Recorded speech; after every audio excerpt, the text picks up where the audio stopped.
Pada kesempatan kali ini kita akan belajar tentang cara instalasi MongoDB di operation system Windows, dimana kita tahu MongoDB merupakan salah satu jenis database NoSQL yang cukup populer.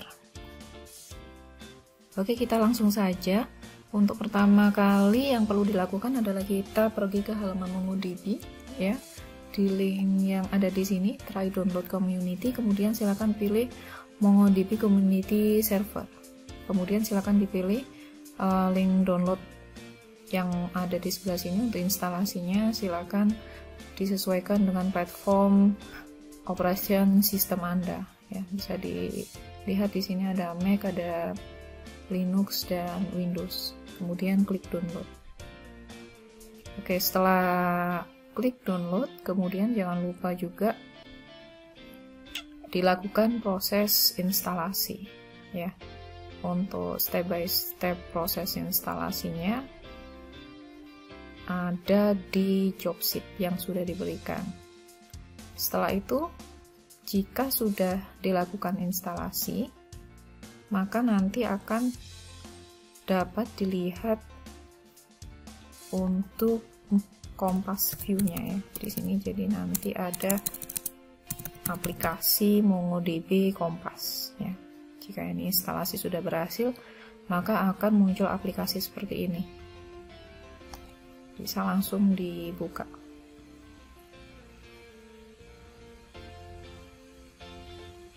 Nah, ini. Di sini adalah tampilan aplikasi untuk MongoDB, ya. Ini adalah UI aplikasinya untuk mengolah database MongoDB yang diberi nama Kompas, ya, di sini. Kemudian untuk connectionnya on default ada di port 27017. Jika ingin diubah bisa, ya. Jadi di sini bisa di set, ya, untuk hostnya dan untuk beberapa properties yang lainnya ada di sini. Kita pakai on default aja, ya. Jadi kita nanti akan langsung pakai yang port bawaan yang ada di sini, ya. Kita langsung klik connect saja. Sebentar. Jika masih ada error seperti ini, bisa dicek di service, ya. Apakah servisnya sudah berjalan atau belum? Kita cari yang MongoDB. Nah, ini, ya. Ini masih belum running, kita bisa stop.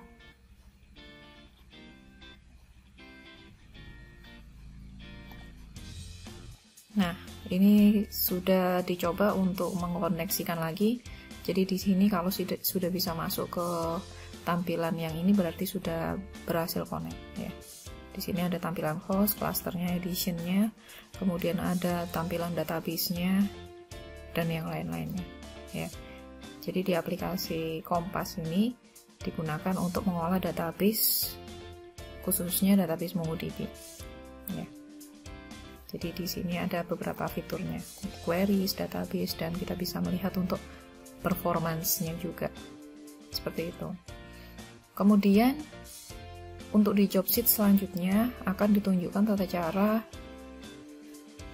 tentang bagaimana cara menjalankan database MongoDB melalui command prompt, ya.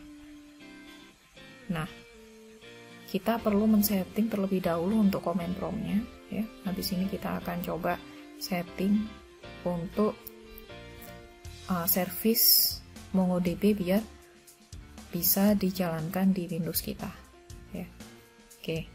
Yang pertama yang perlu dilakukan adalah kalian perlu ke website ini dulu, ya. Ke MongoDB, kemudian pilih yang tools, ya. Di tools ini kan ada beberapa tools, ya. MongoDB Kompas yang tadi diinstal itu adalah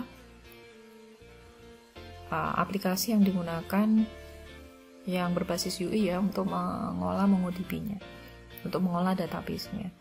Kemudian yang perlu di-download lagi adalah MongoDB Shell, ya. Di sini MongoDB Shell silakan di-download, ya. Di sini digunakan untuk mengatur settingan yang ada di dalam service Windows kita ya, di dalam Windows kita ya. Silakan disesuaikan untuk version dan platformnya, kemudian di download dan version zip seperti ini ya. Oke, jika sudah di download bisa langsung diekstrak ya. Ini tadi untuk filenya ya, OSS kita ekstrak all.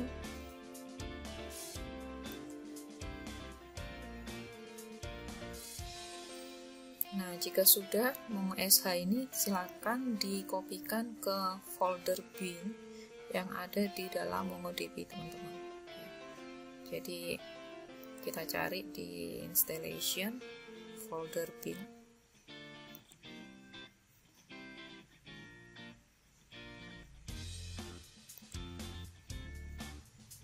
Nah, ini MongoDB ya. Nah, di sini kan ada folder instalasi untuk MongoDB ya, dengan nama MongoDB. Silakan file yang tadi, file yang sudah di-download tadi, silakan langsung diekstrakan ke dalam foldernya MongoDB. Jadi setelah diekstrak, ini kalian bisa rename saja ya. Di-rename misalkan jadi MongoSH. Kemudian ini langsung ditaruh ya, di copy, ditaruh di folder yang sebelum, di folder MongoDB. Ini saya sudah taruh ya di sini, sehingga di sini sudah ada filenya. Setelah dipindahkan ke folder MongoDB ya, yang perlu dilakukan lagi adalah mengatur environment untuk di dalam Windows-nya. Jadi teman-teman bisa langsung browsing aja, ketikkan environment seperti ini ya. Di sini ada edit the system environment variable, bisa diklik yang ini, kemudian muncul ya, yang seperti ini, klik environment variables. Nah, di sini pastikan di path-nya ya, itu sudah ada path untuk MongoDB. Yang pertama adalah MongoDB untuk servernya, kemudian yang kedua adalah untuk CMD-nya ya, MongoSH yang ini ya. Jadi ada dua. Cara menambahkannya bagaimana? Jadi silakan nanti teman-teman dicari dulu di MongoDB, di folder yang tadi ya, di folder server misalkan. Di sini karena saya sudah pernah menginstal yang versi 5 ya, akan tetapi sudah di-uninstall, ini kita pakai yang versi terbaru, yang versi 6. Di sini langsung masuk ke folder bin, kemudian bisa langsung dikopikan, terus klik new ya, terus dimasukkan ke situ karena ini sudah ada berarti ya. Kemudian yang kedua adalah SH-nya, MongoSH ini ya. Dimasukkan lagi ke folder yang ini, MongoSH. Bisa dikopi langsung, silakan langsung diklik new di sini, kemudian klik copy. Jangan lupa dipastikan di dalam path-nya yang ada di system variable juga sudah ada dua folder itu ya. Nah ini ya, ditambahkan juga ya. Di user sama di sistem, ditambahkan keduanya. Kemudian jika sudah selesai bisa langsung diklik OK. Setelah itu teman-teman bisa langsung dicek ya service-nya. Yang tadi kan running, kita coba restart dulu ya. Restart dulu.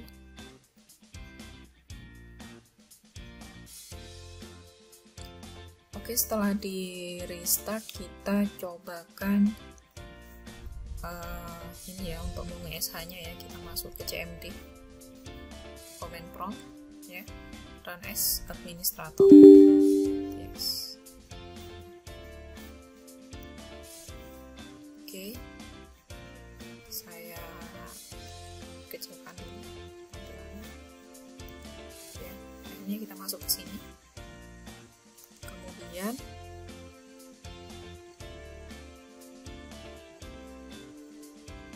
dipastikan ya ini sudah running ya, tadi kan barusan di restart.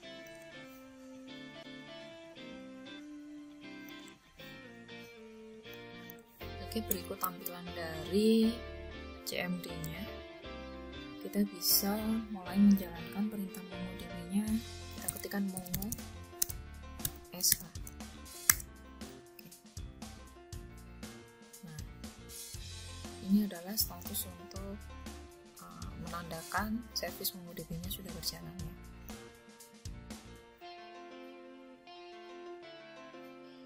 Oke, jika sudah, untuk yang selanjutnya kita bisa melihat database-nya. Misalkan di sini saya ingin melihat database apa saja yang ada di dalam server saya.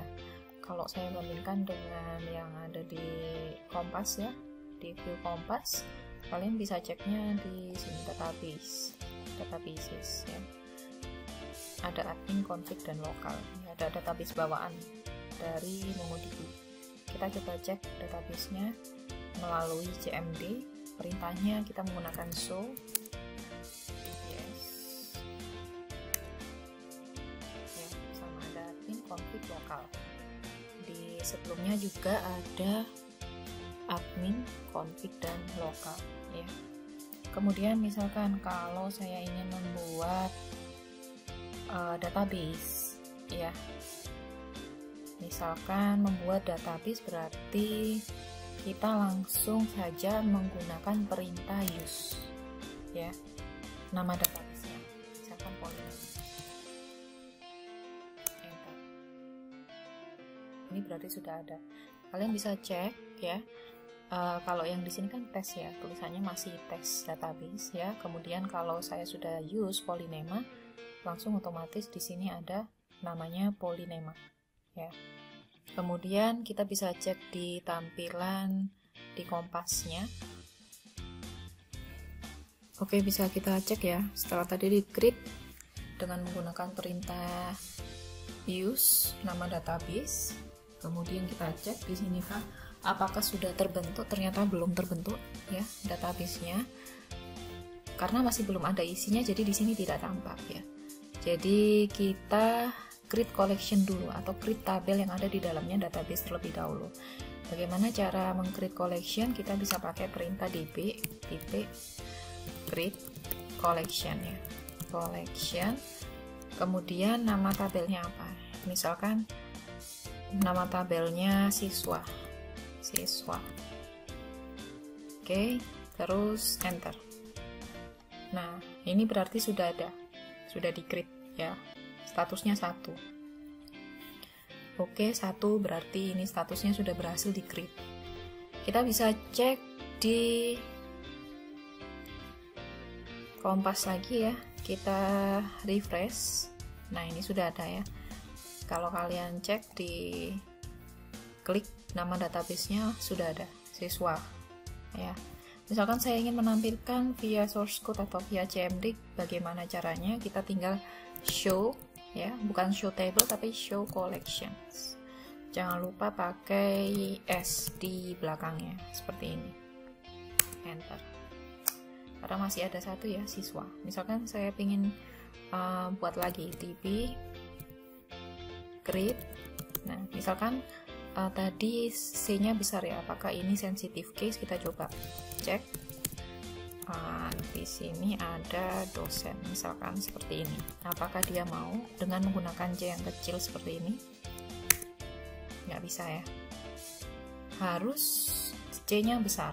Jadi db create C-nya yang ada di sini harus seperti ini ya. Oke, baru bisa. Jadi di sini ada sensitive case. Oke, kita coba show lagi, show collection, enter. Sudah ada 2. Kita bisa cek lagi di Kompasnya ya. Kita refresh lagi collectionnya ya. Ada dosen, ada siswa ya di database Polynema ya. Nih sudah ada 2 ya. Kemudian kita coba menambahkan data ya. Jadi misalkan nih di sini ingin menambahkan nama dan email gitu ya. Jadi kita pakai perintah db titik ya, nama database-nya apa, Polynema ya, kemudian insert, karena kita ingin insert satu ya saja ya, di sini kita insert one. Nah seperti ini ya, kurung buka kurung tutup. Untuk isinya kita pakai kurung kurawal buka kurung kurawal tutup ya, diapit seperti itu. Misalkan isinya adalah nama ya, kemudian namanya siapa, misalkan namanya Anissa ya, emailnya email misalkan emailnya Polynema ya, polynema.ac.id seperti ini misal ya. Jadi di sini kita ibaratnya memasukkan data ya di dalam tabel ya. Mohon maaf, di sini ini dosen ya. Di dalam tabel dosen atau di dalam collection namanya dosen, menginsertkan satu data dengan kolomnya nama dan kolomnya email ya kan. Ada ini yang berwarna kuning ya. Kemudian dengan isinya adalah ini, isinya Anissa sama satu Polynema untuk emailnya ya. Jika sudah ya, jika sudah kita coba sih, mau nggak dia, kita enter ya, bisa ya. Statusnya adalah inserted object ID-nya ini. Jadi setiap aksi yang dilakukan dia pasti punya object ID yang tergenerate secara otomatis ya, dan selalu unik. Di situ knowledge-nya true, berarti sudah berhasil di-insert. Jika kita ingin melihat datanya, ya berarti tinggal di-p lagi nama collection-nya atau nama tabelnya apa, dosen. Terus find gini ya. Nah sudah, jadi muncul kan. Oke. Misalkan saya ingin menambahkan banyak data. Kalau tadi satu data ya di sini. Kalau ingin menambahkan banyak data berarti tinggal mudah saja db nama tabelnya ya, dosen. Jenis insertnya apa? Many. Gini ya. Kalau lebih dari satu data pakai many. Ya. Insert many, jangan lupa kurung buka kurung tutup ya. Baru di sini nanti ada kurung kurawal buka kurung kurawal tutup, apa isinya ya. Misalkan di sini isinya adalah namanya lagi deh, nama ini ya, namanya misalkan beta ya, koma, emailnya apa, emailnya dia beta Polynema ACID misalnya, beta @polynema.ac.id. Kemudian ada lagi nama yang lainnya lagi, misalkan Charlie ya, Charlie.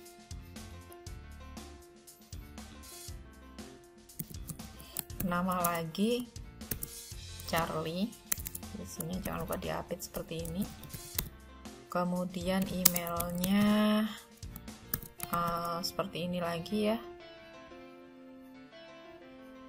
charlie.polynema.ac.id ya. Di sini ada kelebihan ya, seperti ini. Itu ada yang kurang.